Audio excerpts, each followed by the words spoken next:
कुमार का राज्याभिषेक हो गया और नगर में उद्घोषणा कर दी गई कि महाराज पुरुषदत्त एवं महारानी श्रीकांता गृहवास का त्याग करके साधु धर्म का स्वीकार करेंगे। वे संसार त्याग कर श्रमण बनेंगे। राज्य अभिषेक का कार्यक्रम यानी कि उत्सव पूरा हुआ और वनपाल उद्यान रक्षक ने आकर महाराज से निवेदन किया। महामुनीश्वर अमित तेज शिष्य परिवार के साथ राज्य के बाहरी उद्यान में पधारे हैं। महाराज पुरुषदत्त भाव विभोर हो उठे। उन्होंने गले से रत्न का हार निकालकर उद्यान रक्षक को भेंट दे दिया। जिन गुरुदेव के चरणों में जीवन समर्पित करने का सोच रहे थे, वहीं गुरुदेव अनायास पधार गए हैं। महाराज को इस बात की बड़ी खुशी हुई। सिंह कुमार ने दीक्षा यात्रा का अति भव्य आयोजन किया। महाराज के शरीर को अंतिम बार सजाने संवारने का कार्य स्वयं सिंह कुमार ने किया और महारानी श्रीकांता के शरीर को स्वयं कुसुमावली ने श्रृंगारित किया। जयपुर में पिछले 8 दिनों से दीक्षा उत्सव की धूम मची हुई थी। आज की दीक्षा यात्रा देखने के लिए जयपुर के नागरिक अधीर हो उठे थे। सभी ने तरह तरह की रंग बिरंगी ध्वजा एवं पताकाओं से अपने घर, अपनी गली, अपने मोहल्ले, बाजार और राजमार्गों को सजाया था। जगह जगह पर फूल और पत्तों से सजे संवरे सुंदर प्रवेश द्वार बनाए गए थे। दिन का प्रथम प्रहर पूर्ण हुआ। दीक्षा यात्रा का प्रारंभ नील पद्म प्रासाद से हुआ। महारानी और महाराज जिस रत्न जड़ित रथ में आरूढ़ हुए थे, उस रथ को विविध रंगों के फूलों से श्रृंगारित किया गया था। दीक्षा यात्रा में सबसे आगे मंगल वाद्य बज रहे थे। उसके पीछे आभूषणों से सजे हुए हाथियों की कतारें चल रही थी। हाथियों पर ध्वज एवं निशान डंके रखे गए थे।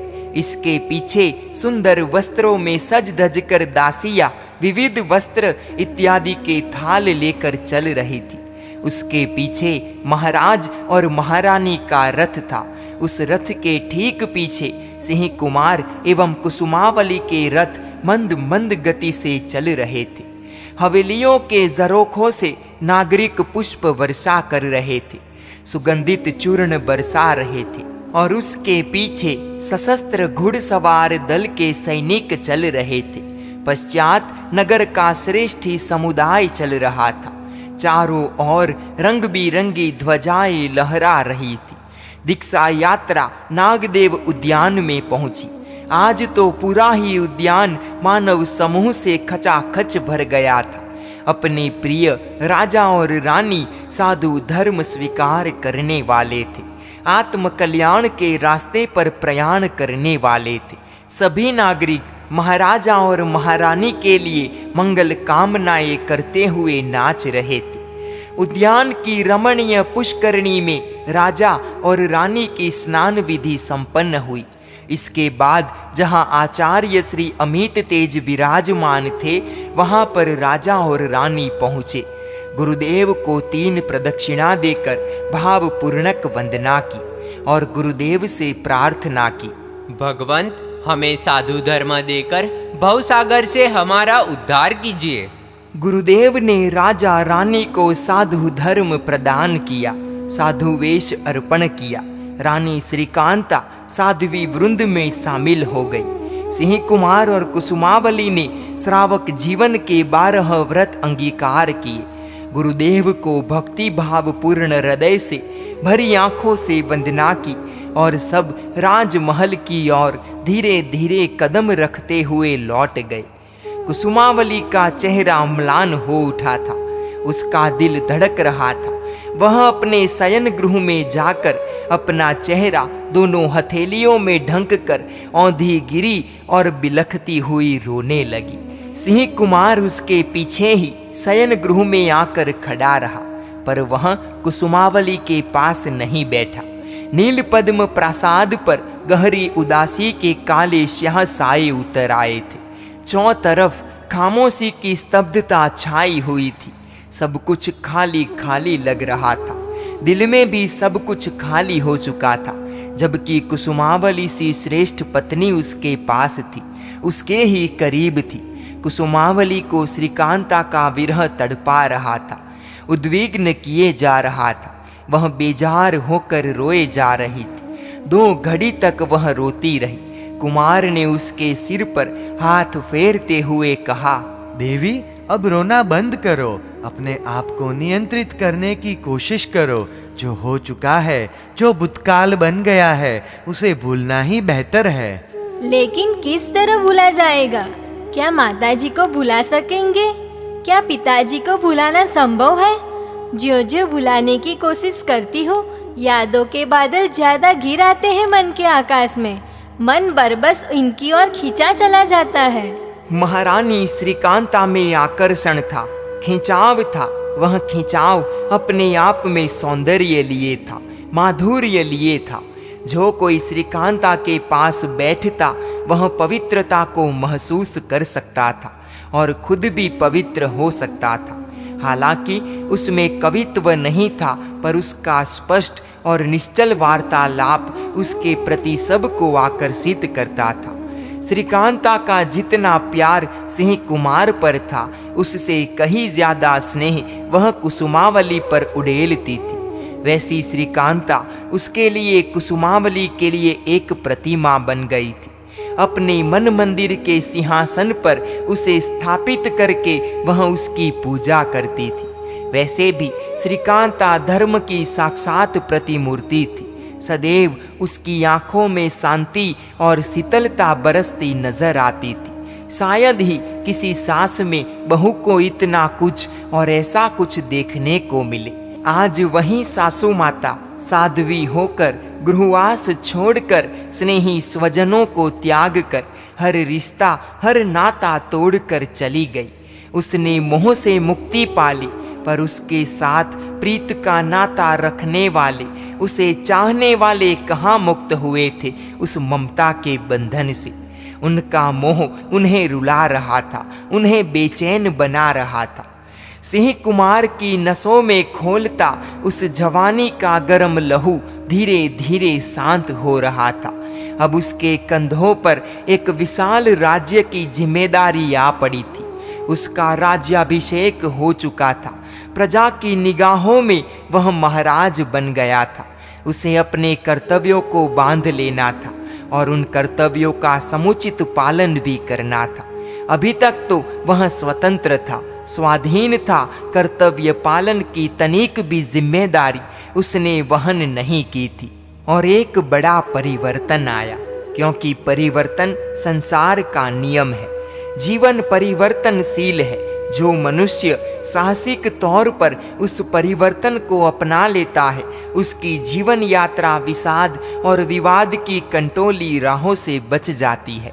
अन्यथा जिंदगी के बड़े कीमती क्षण उलझनों में और उसे सुलझाने में व्यर्थ गंवाने पड़ते हैं। कुमार ने माता पिता की जुदाई का दुख दिल को कड़ा करके सहने का निर्णय लिया। उसने कुसुमावली से भी मनोबल दृढ़ करके महारानी के रूप में उसके कर्तव्यों को अदा करने की बात कही। पर कुसुमावली ने पूछा, स्वामीन, कल तो माताजी एवं पिताजी जयपुर से विहार कर जाएंगे। क्या हम उनके पास जा सकेंगे कभी कभी? जरूर जा सकेंगे। दर्शन वंदन करके संतुष्टि मनाएंगे। तब तो बहुत अच्छा। पर उनकी संयम साधना और आत्मा आराधना में तनिक भी खलल न पड़े, उस तरह। आपकी बात सही है। उनकी साधुता की साधना में विघ्नभूत नहीं हो, उस तरह से कभी कभार जाएंगे। आज दोनों को उपवास था। दोनों श्रमित थे। बातें करते करते निद्राधीन हो गए।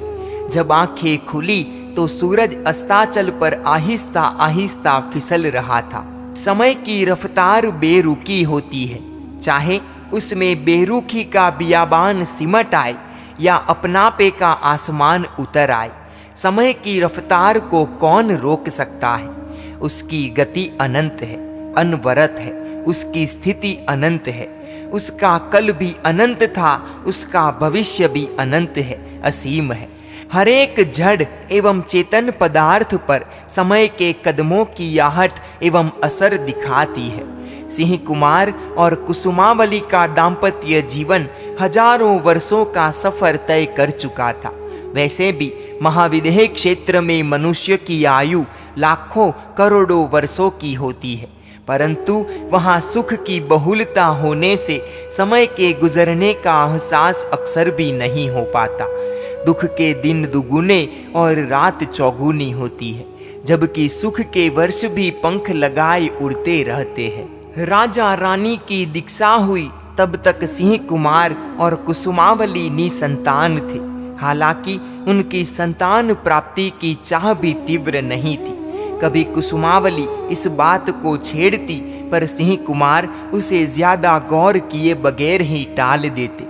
अब जब वे स्वयं राजा रानी बन गए, तब संतान की आकांक्षा आकार लेने लगी। कुसुमावली के मन को संतान की अपेक्षा को झकझोरना प्रारंभ कर दिया था।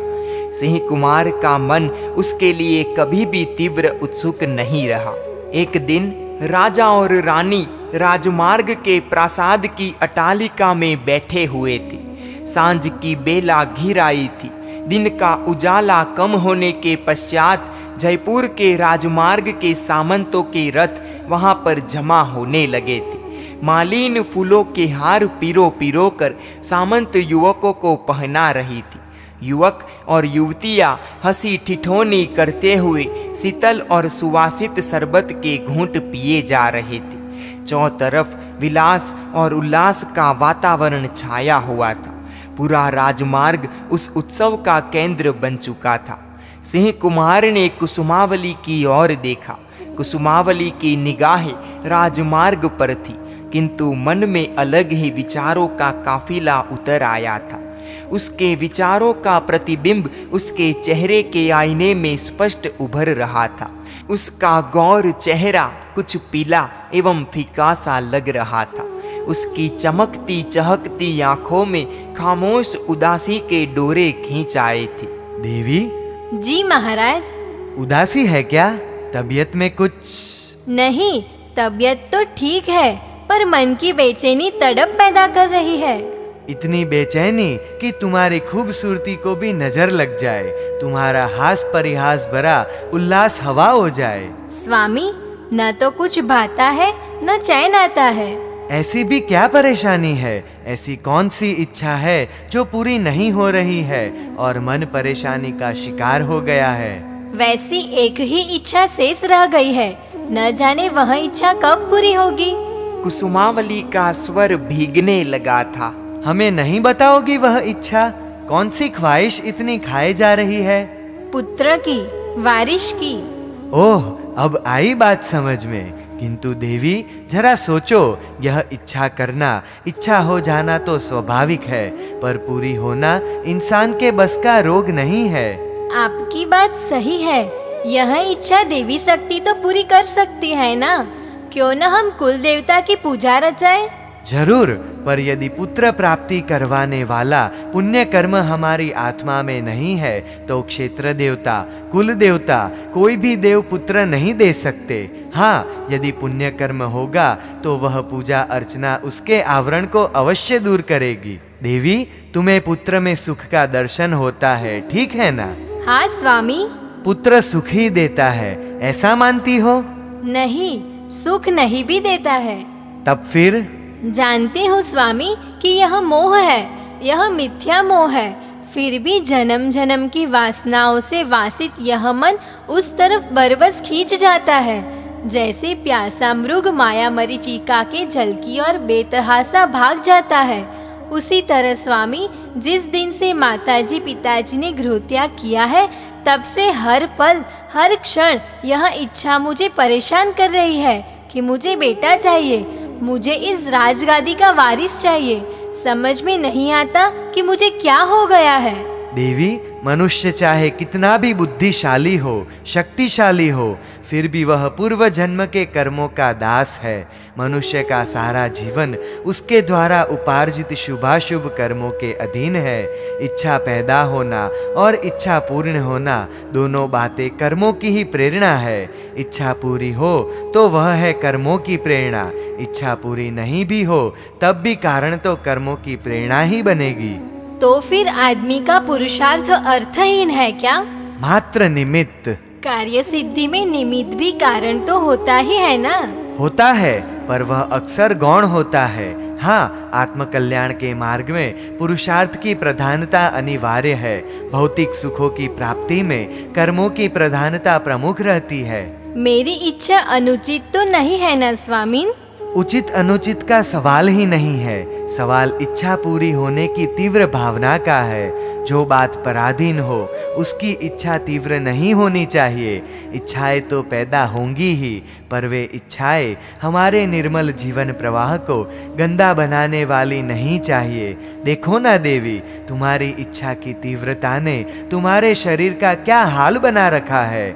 आंखों में उदासी, चेहरे पर विषाद, दिल में पीड़ा, यह सब क्यों? यह सब नहीं होना चाहिए। राजमार्ग पर चहल पहल बढ़ती जा रही थी। राजा रानी खड़े हुए महल के भीतर गए। सिंह राजा ने महसूस किया कि कुसुमावली के मन का समाधान नहीं हुआ है। उसका मन अभी भी बोझिल है। तीव्र इच्छाओं को कोरे तत्वज्ञान से हल्की नहीं की जा सकती। इसके लिए जरूरी है व्यक्ति के प्रति सहानुभूति और उसकी इच्छा में हिस्सा बटाने की समझदारी। शयन खंड में प्रवेश करते ही राजा ने हंसी की पंखुड़ियां बिखेरते हुए कहा, देवी, मेरे मन में भी कभी बेटे के लिए चाहत का ज्वार उठता है। मैंने 2-3 बार इसका जिक्र भी तुमसे किया था। बहुत वर्ष पहले, जबकि मेरे मन में संतान के लिए उतनी ललक नहीं थी।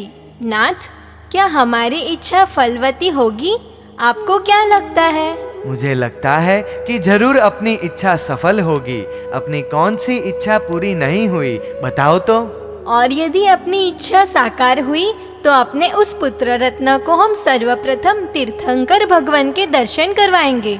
वे जहाँ विचरण करते होंगे वहाँ हम उसे लेकर जाएंगे। अवश्य देवी, तीर्थंकर भगवंत के दर्शन करके हम माता साध्वी जी और पिता मुनिराज के दर्शनार्थ जाएंगे।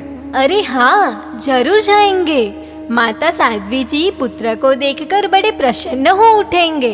नहीं, वे प्रसन्न नहीं होंगे, चूंकि वे निसंग और विरागी है। नहीं होंगे प्रसन्न, न होंगे नाराज। वे तो ऐसी सभी सांसारिक बातों में मध्यस्थ ही रहेंगे। पर आशीर्वाद तो देंगे ना? देंगे, पर वत्स, बड़े होकर साधु होना, ऐसा आशीर्वाद देंगे। कहते हुए सिंह राजा मुक्त मन से हंस पड़ी। कुसुमावली शर्म से खिलखिला उठी। सिंह राजा की इन बातों ने कुसुमावली के चेहरे के पीलेपन को गायब कर दिया। उसका चेहरा टेसू सा लाल होकर निखर उठा।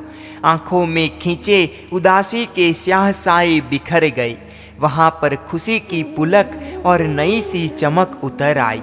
शरीर भी निराशा को झटक कर चुस्ती महसूस करने लगी। कुसुमावली ने महसूस किया, महाराज भी मेरे जैसी ही मनोकामना रखते हैं और वह कामना जरूर सफल होगी, वैसी श्रद्धा भी रखते हैं। बस उसका उल्लास, उसकी उमंगे, उसका उत्साह सभी पूर्ववत लौट आया उसके व्यक्तित्व में। सिंह राजा वह सब देख रहे थे। सब मन की बातें, सब कुछ मन के मनोरथ। इंसान की जिंदगी इन बातों से जुड़ी हुई है। इन बातों को अनदेखा नहीं किया जा सकता। कुसुमावली निद्राधीन हो गई। उसके चेहरे पर शांति थी। एक मधुर स्मित अठखेलिया कर रहा था। शायद वो उसके सपनों की दुनिया में अपने अजन्मे शिशु के साथ बात कर रही थी।